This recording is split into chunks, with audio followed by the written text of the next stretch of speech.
Jemur baju bersama adik Bianca. Hai, assalamualaikum, Bunda Umi di sini. Halo Bunda, selamat pagi. Nah, jadi pagi ini aku mau ngajak Bunda buat nemenin aku jemur baju. Oh ya Bunda, jadi di sini aku ditemenin sama Dede Bian. Karena pagi ini Dede Bian gak bisa ditinggal, jadinya di sini aku ajak buat jemur baju. Hitung-hitung sekalian dia berjemur ya Bun.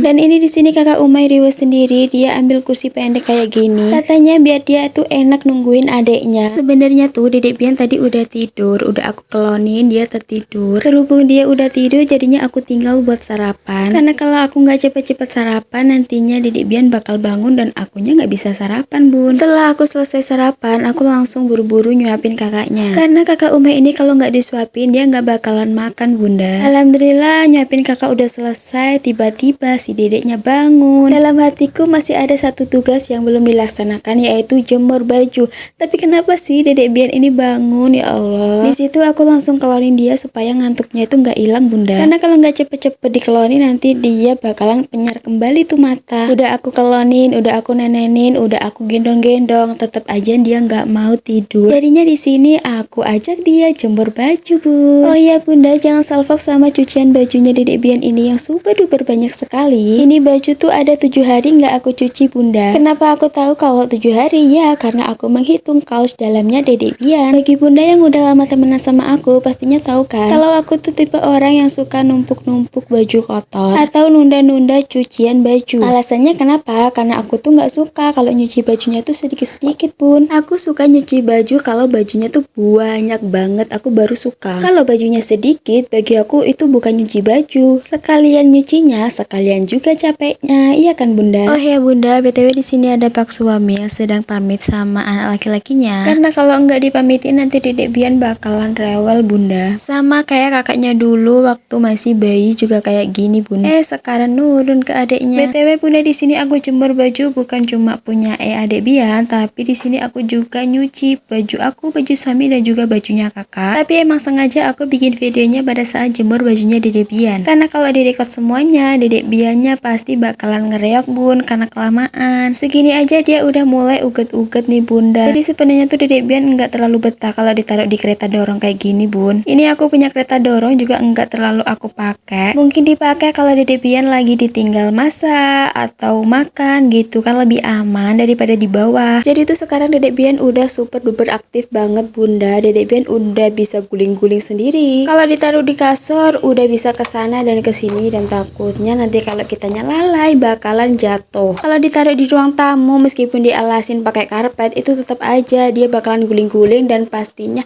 kejedot lantai. Itu yang aku takutin Bunda. Makanya kalau ditinggal ngapa-ngapain lebih aman aku taruh di kereta kayak gini Bun. Pernah dulu sesekali Bunda aku taruh di Debian itu di ruang tamu, aku tinggal ngapain gitu aku lupa. Aku alesin karpet dan karpetnya itu lumayan lebar, ukuran 180 kali 200. Nggak taunya dia itu guling-guling sampai ujung karpet Bunda. Untung aja dia nggak kebentur sama kursi. Mulai saat itu aku nggak berani ninggalin Dedek Bian di bawah atau di lantai. Dan alhamdulillahnya Bunda, di sini aku punya anak cewek yang masya Allah banget. Di usianya yang masih 5 tahun dia udah bisa dewasa. Dia tuh sekarang ngerti Bunda kalau dia punya adik yang harus dijaga dan juga disayangi. Nggak kayak dulu yang masih baru-baru punya adik, dia itu gampang cemburuan banget. Suka tiba-tiba marah, tiba-tiba sedih kayak gitu Bunda. Dan di sini aku sebagai orang tua harus bisa adil kepada kakak Umay dan juga adik Bian pastinya. Karena semuanya itu dimulai dari saat kita kecil kan Bun. Kita aja yang udah besar kayak gini kadang suka ingat, aku dulu masih kecil diginiin. Aku dulu masih kecil orang tuaku nggak sayang sama aku, nggak adil sama aku. Nah maka dari itu kita sebagai orang tua harus adil kepada anak-anak kita Bunda. Oh ya Bunda, satu lagi, jangan pernah gengsi bilang kata maaf kepada anak-anak kita. Meskipun terdengarnya agak lucu,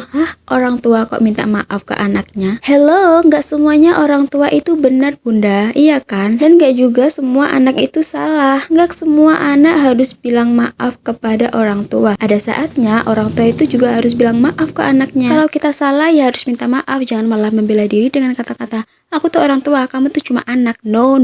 Itu sangat tidak baik Bunda. Nah oke Bunda, di sini aku udah selesai jemur bajunya. Saatnya kita tidurin dulu si Dedek Biannya ini. Alhamdulillah Bunda, di sini aku udah selesai jemur semua baju-bajunya. Dan cara itu punya adik Bian ditaruh di atas sama babak mertua, katanya supaya cepet kering. Dan ini dia Dedek Bian yang sedang asik tertidur pulas di gendongan bundanya yang masih bau lucu. Jangan salah ya bunda, bahwa kocet ini adalah aromaterapi untuk Dedek Bian supaya bisa cepat tidur. Oke bunda, terima kasih buat yang udah nonton. Wassalamualaikum warahmatullahi wabarakatuh. Bye bye.